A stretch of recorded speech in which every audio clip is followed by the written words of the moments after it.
Matthieu, chapitre 15. Alors des pharisiens et des scribes vinrent de Jérusalem auprès de Jésus et dirent : Pourquoi tes disciples transgressent-ils la tradition des anciens, car ils ne se lavent pas les mains quand ils prennent leur repas ? Il leur répondit : Et vous, pourquoi transgressez-vous le commandement de Dieu au profit de votre tradition ? Car Dieu a dit : Honore ton père et ta mère, et celui qui maudira son père ou sa mère sera puni de mort. Mais vous, vous dites : Celui qui dira à son père ou à sa mère ce dont j'aurais pu t'assister est une offrande à Dieu, n'est pas tenu d'honorer son père ou sa mère. Vous annulez ainsi la parole de Dieu au profit de votre tradition. Hypocrite, Ésaïe a bien prophétisé sur vous quand il a dit : Ce peuple m'honore des lèvres, mais son cœur est éloigné de moi. C'est en vain qu'il m'honore en enseignant des préceptes qui sont des commandements d'hommes. Ayant appelé à lui la foule, il lui dit : Écoutez et comprenez. Ce n'est pas ce qui entre dans la bouche qui souille l'homme, mais ce qui sort de la bouche, c'est ce qui souille l'homme. Alors ses disciples s'approchèrent et lui dirent : Sais-tu que les pharisiens ont été scandalisés des paroles qu'ils ont entendues ? Il répondit : Toute plante que n'a pas plantée mon Père céleste sera déracinée. Laissez-les. Ce sont des aveugles qui conduisent des aveugles. Si un aveugle conduit un aveugle, ils tomberont tous deux dans une fosse. Pierre, prenant la parole, lui dit : Explique-nous cette parabole. Et Jésus dit : Vous aussi êtes-vous encore sans intelligence ? Ne comprenez-vous pas que tout ce qui entre dans la bouche va dans le ventre, puis est jeté dans les lieux secrets ? Mais ce qui sort de la bouche vient du cœur, et c'est ce qui souille l'homme. Car c'est du cœur que viennent les mauvaises pensées, les meurtres, les adultères, les débauches, les vols, les faux témoignages, les calomnies. Voilà les choses qui souillent l'homme. Mais manger sans s'être lavé les mains, cela ne souille point l'homme.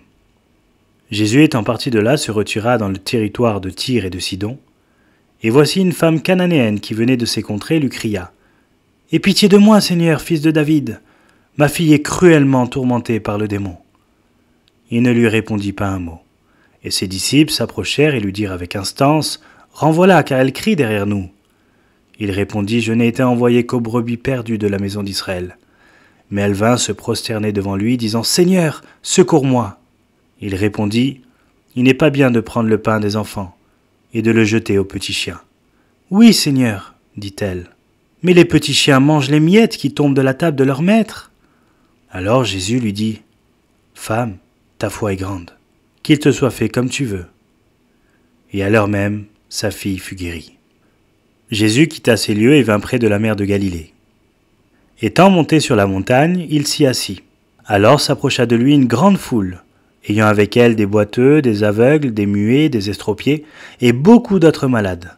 On les mit à ses pieds et il les guérit, en sorte que la foule était dans l'admiration de voir que les muets parlaient, que les estropiés étaient guéris, que les boiteux marchaient, que les aveugles voyaient, et elle glorifiait le Dieu d'Israël.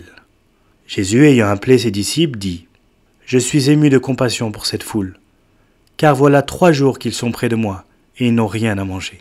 Je ne veux pas les renvoyer à jeun, de peur que les forces ne leur manquent en chemin. Les disciples lui dirent : Comment nous procurer dans ce lieu désert assez de pain pour rassasier une si grande foule ? Jésus leur demanda : Combien avez-vous de pain ? 7, répondirent-ils, et quelques petits poissons. Alors il fit asseoir la foule par terre, prit les 7 pains et les poissons, et après avoir rendu grâce, il les rompit, et les donna à ses disciples, qui les distribuèrent à la foule. Tous mangèrent et furent rassasiés, et l'on emporta 7 corbeilles pleines des morceaux qui restaient. Ceux qui avaient mangé étaient 4000 hommes, sans les femmes et les enfants. Ensuite il renvoya la foule, monta dans la barque, et se rendit dans la contrée de Magadan. Matthieu, chapitre 16. Les pharisiens et les sadducéens abordèrent Jésus et pour l'éprouver, lui demandèrent de leur faire voir un signe venant du ciel. Jésus leur répondit : Le soir vous dites : Il fera beau, car le ciel est rouge, et le matin : Il y aura de l'orage aujourd'hui, car le ciel est d'un rouge sombre. Vous savez discerner l'aspect du ciel, et vous ne pouvez discerner les signes des temps. Une génération méchante et adultère demande un miracle. Il ne lui sera donné d'autre miracle que celui de Jonas. Puis il les quitta et s'en alla. Les disciples, en passant sur l'autre bord, avaient oublié de prendre des pains. Jésus leur dit : Gardez-vous avec soin du levain des pharisiens et des sadducéens. Les disciples raisonnaient en eux-mêmes et disaient : C'est parce que nous n'avons pas pris de pain » Jésus, l'ayant su, dit « Pourquoi raisonnez-vous en vous-même, gens de peu de foi, sur le fait que vous n'avez pas pris de pain? Êtes-vous encore sans intelligence? Et ne vous rappelez-vous plus les 5 pains des 5000 hommes? Et combien de paniers vous avez emportés? Ni les 7 pains des 4000 hommes, et combien de corbeilles vous avez emportés? Comment ne comprenez-vous pas que ce n'est pas au sujet de pain que je vous ai parlé? Gardez-vous du levain des pharisiens et des sadducéens. » Alors ils comprirent que ce n'était pas du levain du pain qu'il avait dit de se garder, mais de l'enseignement des pharisiens et des sadducéens. Jésus, étant arrivé dans le territoire de Césarée de Philippe, demanda à ses disciples, « Qui suis-je au dire des hommes, moi le Fils de l'homme » Ils répondirent, « Les uns disent que tu es Jean-Baptiste, les autres Élie, les autres Jérémie ou l'un des prophètes. Et vous, leur dit-il, qui dites-vous que je suis » Simon-Pierre répondit, « Tu es le Christ, le Fils du Dieu vivant. » Jésus, reprenant la parole, lui dit, « Tu es heureux, Simon, fils de Jonas, car ce ne sont pas la chair et le sang qui t'ont révélé cela, mais c'est mon Père qui est dans les cieux. Et moi je te dis que tu es Pierre, et que sur ce roc je bâtirai mon église, et que les portes du séjour des morts ne prévaudront point contre elle. Je te donnerai les clés du royaume des cieux. Ce que tu lieras sur la terre sera lié dans les cieux, et ce que tu délieras sur la terre sera délié dans les cieux. » Alors il recommanda aux disciples de ne dire à personne qu'il était le Christ. Dès lors, Jésus commença à faire connaître à ses disciples qu'il fallait qu'il aille à Jérusalem, qu'il souffre beaucoup de la part des anciens, des principaux sacrificateurs et des scribes, qu'il soit mis à mort et qu'il ressuscite le 3e jour. Pierre, l'ayant pris à part, se mit à le reprendre et dit, « À Dieu ne plaise, Seigneur, cela ne t'arrivera pas. » Mais Jésus, se retournant, dit à Pierre, « Arrière de moi, Satan, tu mets en scandale, car tes pensées ne sont pas les pensées de Dieu, mais celles des hommes. » Alors Jésus dit à ses disciples, « Si quelqu'un veut venir après moi, qu'il renonce à lui-même, qu'il se charge de sa croix et qu'il me suive. Car celui qui voudra sauver sa vie la perdra, mais celui qui la perdra à cause de moi la trouvera. Et que servirait-il à un homme de gagner tout le monde s'il perdait son âme? Ou que donnerait un homme en échange de son âme? Car le Fils de l'homme doit venir dans la gloire de son Père avec ses anges, et alors il rendra à chacun selon ses œuvres. Je vous le dis en vérité, quelques-uns de ceux qui sont ici ne mourront point, qui n'ait vu le Fils de l'homme venir dans son règne. » Matthieu, chapitre 17. 6 jours après, Jésus prit avec lui Pierre, Jacques et Jean son frère, et il les conduisit à l'écart sur une haute montagne. Il fut transfiguré devant eux, son visage resplendit comme le soleil, et ses vêtements devinrent blancs comme la lumière. Et voici Moïse et Élie leur apparurent s'entretenant avec lui. Pierre, prenant la parole, dit à Jésus, « Seigneur, il est bon que nous soyons ici. Si tu le veux, je dresserai 3 tentes, une pour toi, une pour Moïse et une pour Élie. » Comme il parlait encore, une nuée lumineuse les couvrit. Et voici une voix fit entendre de la nuée ces paroles. « Celui-ci est mon Fils bien-aimé, en qui j'ai mis toute mon affection, écoutez-le. » Lorsqu'ils entendirent cette voix, les disciples tombèrent sur leurs faces et furent saisis d'une grande frayeur. Mais Jésus, s'approchant, les toucha et dit, « Levez-vous, n'ayez pas peur. » Ils levèrent les yeux et ne virent que Jésus seul. Comme ils descendaient de la montagne, Jésus leur donna cet ordre. « Ne parlez à personne de cette vision, jusqu'à ce que le Fils de l'homme soit ressuscité des morts. » Les disciples lui posèrent cette question. « Pourquoi donc les scribes disent-ils qu'Élie doit venir premièrement ?» Il répondit, « Il est vrai qu'Élie doit venir et rétablir toutes choses. Mais je vous dis qu'Élie est déjà venu, qu'ils ne l'ont pas reconnu, et qu'ils l'ont traité comme ils ont voulu. De même, le Fils de l'homme souffrira de leur part. » Les disciples comprirent alors qu'il leur parlait de Jean-Baptiste. Lorsqu'ils furent arrivés près de la foule, un homme vint se jeter à genoux devant Jésus et dit, « Seigneur, aie pitié de mon fils qui est lunatique et qui souffre cruellement. Il tombe souvent dans le feu et souvent dans l'eau. Je l'ai amené à tes disciples et ils n'ont pas pu le guérir. »« Race incrédule et perverse, répondit Jésus. « Jusqu'à quand serai-je avec vous? Jusqu'à quand vous supporterai-je? Amenez-le-moi ici. » Jésus parla sévèrement au démon qui sortit de lui, et l'enfant fut guéri à l'heure même. Alors les disciples s'approchèrent de Jésus et lui dirent en particulier, « Pourquoi n'avons-nous pu chasser ce démon? » « C'est à cause de votre incrédulité, leur dit Jésus. Je vous le dis en vérité, si vous aviez de la foi comme un grain de sénévé, vous diriez à cette montagne, « Transporte-toi d'ici là, et elle se transporterait. Rien ne vous serait impossible. Mais cette sorte de démon ne sort que par la prière et par le jeûne. Pendant qu'ils parcouraient la Galilée, Jésus leur dit : « Le Fils de l'homme doit être livré entre les mains des hommes. Ils le feront mourir et le 3e jour il ressuscitera. » Ils furent profondément attristés. Lorsqu'ils arrivèrent à Capernaum, ceux qui percevaient les 2 drachmes s'adressèrent à Pierre et lui dirent : « Votre maître ne paie-t-il pas les 2 drachmes ? » « Oui, dit-il. » Et quand il fut entré dans la maison, Jésus le prévint et dit : « Que t'en semble, Simon ? Les rois de la terre, de qui perçoivent-ils des tributs ou des impôts ? De leurs fils ou des étrangers ? » Il lui dit : « Des étrangers. » Et Jésus lui répondit : « Les fils en sont donc exempts. Mais pour ne pas les scandaliser, va à la mer, jette l'hameçon, et tire le premier poisson qui viendra. Ouvre-lui la bouche, et tu trouveras un statère. Prends-le, et donne-le leur pour moi et pour toi. » Matthieu, chapitre 18. À ce moment, les disciples s'approchèrent de Jésus et dirent : « Qui donc est le plus grand dans le royaume des cieux ? » Jésus, ayant appelé un petit enfant, le plaça au milieu d'eux et dit : « Je vous le dis en vérité, si vous ne vous convertissez et si vous ne devenez comme les petits enfants, vous n'entrerez pas dans le royaume des cieux. C'est pourquoi quiconque se rendra humble comme ce petit enfant sera le plus grand dans le royaume des cieux. Et quiconque reçoit en mon nom un petit enfant comme celui-ci, me reçoit moi-même. Mais si quelqu'un scandalisait un de ces petits qui croient en moi, il vaudrait mieux pour lui qu'on suspende à son cou une meule de moulin et qu'on le jette au fond de la mer. Malheur au monde à cause des scandales. Car il est nécessaire qu'il arrive des scandales, mais malheur à l'homme par qui le scandale arrive. Si ta main ou ton pied sont pour toi une occasion de chute, coupe-les et jette-les loin de toi. Mieux vaut pour toi entrer dans la vie boiteux ou manchot que d'avoir 2 pieds ou 2 mains et d'être jeté dans le feu éternel. Et si ton œil est pour toi une occasion de chute, arrache-le et jette-le loin de toi. Mieux vaut pour toi entrer dans la vie n'ayant qu'un œil que d'avoir 2 yeux et d'être jeté dans le feu de la géhenne. Gardez-vous de mépriser un seul de ces petits, car je vous dis que leurs anges dans les cieux voient continuellement la face de mon Père qui est dans les cieux. Car le Fils de l'homme est venu sauver ceux qui étaient perdus.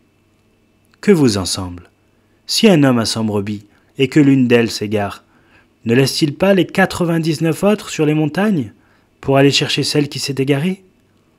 Et s'il la trouve, je vous le dis en vérité, elle lui cause plus de joie que les 99 qui ne se sont pas égarés. De même, ce n'est pas la volonté de votre Père qui est dans les cieux, qu'il se perde un seul de ses petits. Si ton frère a péché, va et reprends-le entre toi et lui seul. S'il t'écoute, tu as gagné ton frère.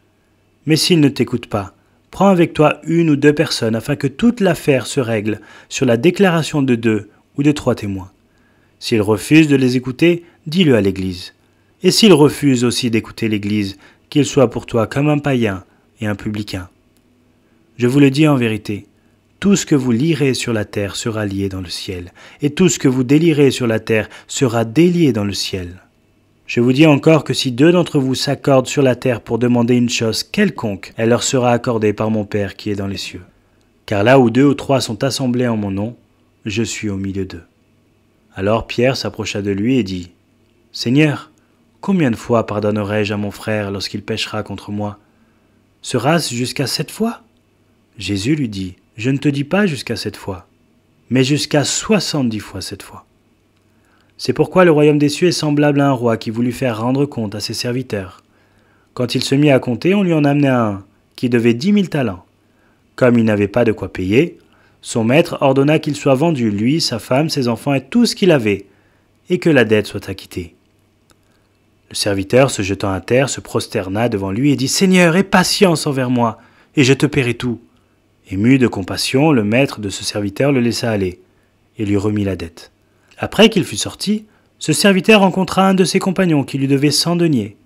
Il le saisit et l'étranglait en disant : « Paie ce que tu me dois. » Son compagnon, se jetant à terre, le suppliait, disant : « Aie patience envers moi et je te paierai. » Mais l'autre ne voulut pas, et il alla le jeter en prison, jusqu'à ce qu'il ait payé ce qu'il devait.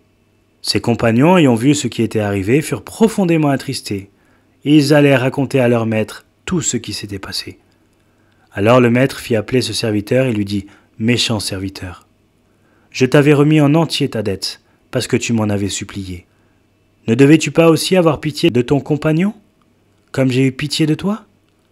Et son maître, irrité, le livra au bourreau, jusqu'à ce qu'il ait payé tout ce qu'il devait. C'est ainsi que mon Père céleste vous traitera, si chacun de vous ne pardonne à son frère de tout son cœur. Matthieu, chapitre 19. Lorsque Jésus eut achevé ses discours, il quitta la Galilée, et alla dans le territoire de la Judée au-delà du Jourdain. Une grande foule le suivit, et là il guérit les malades. Les pharisiens l'abordèrent et dirent pour l'éprouver, « Est-il permis à un homme de répudier sa femme pour un motif quelconque ?»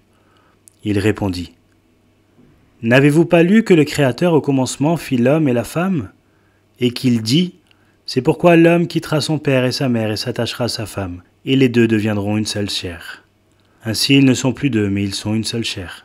Que l'homme donc ne sépare pas ce que Dieu a joint. Pourquoi donc, lui dirent-ils, Moïse a-t-il prescrit de donner à la femme une lettre de divorce et de la répudier ? Il leur répondit, « C'est à cause de la dureté de votre cœur que Moïse vous a permis de répudier vos femmes. Au commencement, il n'en était pas ainsi. Mais je vous dis que celui qui répudie sa femme, sauf pour infidélité, et qui en épouse une autre, commet un adultère. » Ses disciples lui dirent, « Si telle est la condition de l'homme à l'égard de la femme, il n'est pas avantageux de se marier. » Il leur répondit, « Tous ne comprennent pas cette parole, mais seulement ceux à qui cela est donné. Car il y a des eunuques qui le sont dès le ventre de leur mère, il y en a qui le sont devenus par les hommes, et il y en a qui se sont rendus eux-mêmes eunuques, à cause du royaume des cieux. Que celui qui peut comprendre, comprenne. » Alors on lui amena des petits enfants afin qu'il leur impose les mains et prie pour eux. Mais les disciples les repoussèrent. Et Jésus dit, « Laissez les petits enfants, et ne les empêchez pas de venir à moi, car le royaume des cieux est pour ceux qui leur ressemblent. » Il leur imposa les mains, et il partit de là. Et voici un homme s'approcha et dit à Jésus, « Maître, que dois-je faire de bon pour avoir la vie éternelle ?» Il lui répondit, « Pourquoi m'interroges-tu sur ce qui est bon? Un seul est le bon. Si tu veux entrer dans la vie, observe les commandements. » « Lesquels ?» dit-il. Et Jésus répondit, « Tu ne tueras point, tu ne commettras point d'adultère, tu ne déroberas point, tu ne diras point de faux témoignages. Honore ton père et ta mère, et tu aimeras ton prochain comme toi-même. » Le jeune homme lui dit, « J'ai observé toutes ces choses, que me manque-t-il encore ?»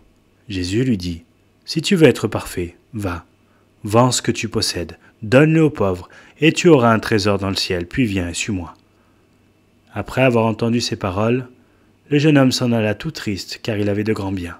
Jésus dit à ses disciples, « Je vous le dis en vérité, un riche entrera difficilement dans le royaume des cieux. Je vous le dis encore, il est plus facile à un chameau de passer par le trou d'une aiguille qu'à un riche d'entrer dans le royaume de Dieu. » Les disciples, ayant entendu cela, furent très étonnés et dirent, « Qui peut donc être sauvé ?» Jésus les regarda et leur dit, « Aux hommes cela est impossible, mais à Dieu, tout est possible. » Pierre, prenant alors la parole, lui dit, « Voici, nous avons tout quitté, et nous t'avons suivi. Qu'en sera-t-il pour nous ?» Jésus leur répondit, « Je vous le dis en vérité, quand le Fils de l'homme, au renouvellement de toutes choses, sera assis sur le trône de sa gloire, vous qui m'avez suivi, vous serez de même assis sur 12 trônes, et vous jugerez les 12 tribus d'Israël. Et quiconque aura quitté à cause de mon nom ses frères ou ses sœurs, ou son père ou sa mère ou sa femme ou ses enfants ou ses terres ou ses maisons, recevra le centuple, et héritera la vie éternelle. Plusieurs des premiers seront les derniers, plusieurs des derniers seront les premiers. » Matthieu, chapitre 20. Car le royaume des cieux est semblable à un maître de maison qui sortit dès le matin, afin de louer des ouvriers pour sa vigne. Il convint avec eux d'1 denier par jour, et il les envoya à sa vigne. Il sortit vers la 3e heure, et il en vit d'autres qui étaient sur la place sans rien faire. Il leur dit, « Allez aussi à ma vigne, et je vous donnerai ce qui sera raisonnable. » Et ils y allèrent. Il sortit de nouveau vers la 6e heure et vers la 9e, et il fit de même. Étant sorti vers la 11e heure, il en trouva d'autres qui étaient sur place, et il leur dit, « Pourquoi vous tenez-vous ici toute la journée sans rien faire ?» Ils lui répondirent, « C'est que personne ne nous a loués. »« Allez aussi à ma vigne, leur dit-il. » Quand le soir fut venu, le maître de la vigne dit à son intendant, « Appelle les ouvriers et paie-leur le salaire en allant des derniers aux premiers. » Ceux de la 11e heure vinrent et reçurent chacun 1 denier. Les premiers vinrent ensuite, croyant recevoir davantage, mais ils reçurent aussi chacun 1 denier. En le recevant, ils murmurèrent contre le maître de la maison, et dirent « Ces derniers n'ont travaillé qu'une heure, et tu les traites à l'égal de nous, qui avons supporté la fatigue du jour et de la chaleur ?» Il répondit à l'un d'eux « Mon ami, je ne te fais pas tort. N'as-tu pas convenu avec moi d'un denier ? Prends ce qui te revient et va-t'en. Je veux donner à ce dernier autant qu'à toi. Ne m'est-il pas permis de faire de mon bien ce que je veux ? Ou vois-tu d'un mauvais œil que je sois bon ?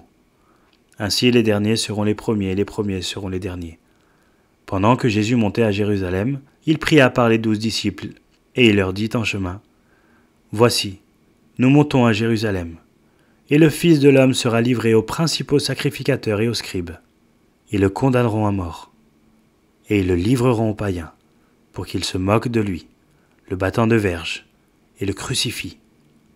Et le 3e jour, il ressuscitera. » Alors la mère des fils de Zébédée s'approcha de Jésus avec ses fils et se prosterna, pour lui faire une demande. Il lui dit « Que veux-tu » ? « Ordonne, lui dit-elle, que mes 2 fils que voici soient assis dans ton royaume, l'un à ta droite et l'autre à ta gauche. » Jésus répondit « Vous ne savez ce que vous demandez. Pouvez-vous boire la coupe que je dois boire ? Nous le pouvons, dirent-ils. Et il leur répondit « Il est vrai que vous boirez ma coupe. Mais pour ce qui est d'être assis à ma droite et à ma gauche, cela ne dépend pas de moi et ne sera donné qu'à ceux à qui mon Père l'a réservé. » Les 10, ayant entendu cela, furent indignés contre les 2 frères. Jésus les appela et dit, « Vous savez que les chefs des nations les tyrannisent et que les grands les asservissent. Il n'en sera pas de même au milieu de vous. Mais quiconque veut être grand parmi vous, qu'il soit votre serviteur, et quiconque veut être le premier parmi vous, qu'il soit votre esclave. C'est ainsi que le Fils de l'homme est venu non pour être servi, mais pour servir et donner sa vie comme la rançon de beaucoup. » Lorsqu'ils sortirent de Jéricho, une grande foule suivit Jésus. Et voici 2 aveugles assis au bord du chemin, entendirent que Jésus passait et crièrent « Aie pitié de nous, Seigneur, fils de David !» La foule les reprenait pour les faire taire, mais ils crièrent plus fort « Aie pitié de nous, Seigneur, fils de David !» Jésus s'arrêta, les appela et dit « Que voulez-vous que je vous fasse ?» Ils dirent « Seigneur, que nos yeux s'ouvrent !» Ému de compassion, Jésus toucha leurs yeux, et aussitôt ils recouvrèrent la vue et le suivirent. Matthieu, chapitre 21. Lorsqu'ils approchèrent de Jérusalem, et qu'ils furent arrivés à Bethphagée, vers la montagne des Oliviers, Jésus envoya 2 disciples en leur disant « Allez au village qui est devant vous. Vous trouverez aussitôt une ânesse attachée et un ânon avec elle, détachez-les et amenez-les-moi. Si quelqu'un vous dit quelque chose, vous répondrez « Le Seigneur en a besoin », et à l'instant il les laissera aller. » Or ceci arriva afin que s'accomplisse ce qui avait été annoncé par le prophète. « Dites à la fille de Sion, voici ton roi vient à toi, plein de douceur et monté sur un âne, sur un ânon, le petit d'une ânesse. » Les disciples allèrent et firent ce que Jésus leur avait ordonné. Ils amenèrent l'ânesse et l'ânon, mirent sur eux leurs vêtements et le firent asseoir dessus. La plupart des gens de la foule étendirent leurs vêtements sur le chemin, d'autres coupèrent des branches d'arbres et en jonchèrent la route. Ceux qui précédaient et ceux qui suivaient Jésus criaient « Hosanna, ô fils de David! Béni soit celui qui vient au nom du Seigneur! Hosanna dans les lieux très hauts !» Lorsqu'il entra dans Jérusalem, toute la ville fut émue et l'on disait « Qui est celui-ci » La foule répondait « C'est Jésus, le prophète de Nazareth en Galilée !» Jésus entra dans le temple de Dieu. Il chassa tous ceux qui vendaient et qui achetaient dans le temple. Il renversa les tables des changeurs et les sièges des vendeurs de pigeons. Et il leur dit, « Il est écrit, ma maison sera appelée une maison de prière, mais vous, vous en faites une caverne de voleurs. » Des aveugles et des boiteux s'approchèrent de lui dans le temple et il les guérit. Mais les principaux sacrificateurs et les scribes furent indignés à la vue des choses merveilleuses qu'il avait faites, et des enfants qui criaient dans le temple, « Hosanna au fils de David !» Ils lui dirent, « Entends-tu ce qu'ils disent ?» « Oui, leur répondit Jésus. »« N'avez-vous jamais lu ces paroles ? Tu as tiré des louanges de la bouche des enfants et de ceux qui sont à la mamelle. » Et les ayant laissés, il sortit de la ville pour aller à Béthanie, où il passa la nuit. Le matin, en retournant à la ville, il eut faim. Voyant un figuier sur le chemin, il s'en approcha, mais il n'y trouva que des feuilles, et il lui dit « Que jamais fruit ne naisse de toi. » Et à l'instant le figuier sécha. Les disciples, qui virent cela, furent étonnés et dirent « Comment ce figuier est-il devenu sec en un instant ?» Jésus leur répondit « Je vous le dis en vérité, si vous aviez de la foi et que vous ne doutiez point, non seulement vous feriez ce qui a été fait à ce figuier, mais quand vous diriez à cette montagne « Ôte-toi de là et jette-toi dans la mer », cela se ferait. Tout ce que vous demanderez avec foi par la prière, vous le recevrez. » Jésus se rendit dans le temple, et pendant qu'il enseignait, les principaux sacrificateurs et les anciens du peuple vinrent lui dire « Par quelle autorité fais-tu ces choses et qui t'a donné cette autorité ?» Jésus leur répondit « Je vous adresserai aussi une question, et si vous m'y répondez, je vous dirai par quelle autorité je fais ces choses. Le baptême de Jean, d'où venait-il? Du ciel ou des hommes ?» Mais ils raisonnèrent ainsi entre eux. Si nous répondons du ciel, il nous dira « Pourquoi donc n'avez-vous pas cru en lui ?» Et si nous répondons des hommes, nous avons à craindre la foule, car tous tiennent Jean pour un prophète. Alors ils répondirent à Jésus « Nous ne savons. » Et il leur dit à son tour « Moi non plus je ne vous dirai pas par quelle autorité je fais ces choses. » Que vous en semble?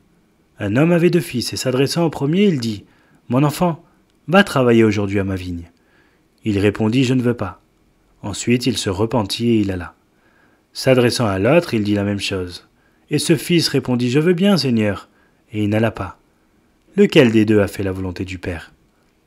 Ils répondirent « Le premier. » Et Jésus leur dit « Je vous le dis en vérité, les publicains et les prostituées vous devanceront dans le royaume de Dieu. Car Jean est venu à vous dans la voie de la justice, et vous n'avez pas cru en lui. Mais les publicains et les prostituées ont cru en lui, et vous qui avez vu cela, vous ne vous êtes pas ensuite repentis pour croire en lui. » Écoutez une autre parabole. Il y avait un homme, maître de maison, qui planta une vigne. Il l'entoura du nez, y creusa un pressoir, et bâtit une tour, puis il la ferma à des vignerons et quitta le pays. Lorsque le temps de la récolte fut arrivé, il envoya ses serviteurs vers les vignerons, pour recevoir le produit de sa vigne. Les vignerons, s'étant saisis de ses serviteurs, battirent l'un, tuèrent l'autre, et lapidèrent le troisième. Il envoya encore d'autres serviteurs, en plus grand nombre que les premiers, et les vignerons les traitèrent de la même manière. Enfin, il envoya vers eux son fils en disant « Ils auront du respect pour mon fils. » Mais quand les vignerons virent le fils, ils dirent entre eux « Voici l'héritier, venez, tuons-le, et emparons-nous de son héritage. » Et ils se saisirent de lui, le jetèrent hors de la vigne et le tuèrent. Maintenant, lorsque le maître de la vigne viendra, que fera-t-il à ces vignerons? Ils lui répondirent « Il fera périr misérablement ces misérables, et il affermera la vigne à d'autres vignerons, qui lui en donneront le produit au temps de la récolte. » Jésus leur dit « N'avez-vous jamais lu dans les Écritures, la pierre qu'ont rejetée ceux qui bâtissaient est devenue la principale de l'angle. C'est du Seigneur que cela est venu, et c'est un prodige à nos yeux. C'est pourquoi je vous le dis, le royaume de Dieu vous sera enlevé et sera donné à une nation qui en rendra les fruits. Celui qui tombera sur cette pierre s'y brisera, et celui sur qui elle tombera sera écrasé. » Après avoir entendu ces paroles, les principaux sacrificateurs et les pharisiens comprirent que c'était d'eux que Jésus parlait, et ils cherchaient à se saisir de lui, mais ils craignaient la foule parce qu'elle le tenait pour un prophète.